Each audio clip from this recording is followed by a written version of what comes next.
Good it guys, mayroon tayong panauhin. Ang nanay ng mga dagang namatay nung nakaraan. Laki ng dagang guys. Yes, yung dagang laki na makain sa garden namin. Sus, grabe. Kapusa siya guys. Nagalaw-galaw pa. Pagdaan time guys. Nakita niya. Nakuha siya ka dito kaninang pagkain. Saging ka naman. Naku, lapit siya muna dyan. Tsaka may sakit siya, okay tama. Oh my God! Sarap Guys, natin kuya. Delikado yan. pinatay kasi namin yung maliliit niyang anak. Maghihigante siya guys. Kaya ihigante. Right, Tintin, where are you? Ikaw ang subject.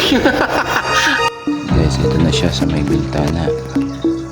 At naghihintay ng pagkakataong makapasok sa bahay guys. Kailangan natin siyang lasunin. Kaya lang guys, baka magtawag to ng mga kamag-anakan. Hi! Diego! Laki mo naman, Diego. May sugat ka pa.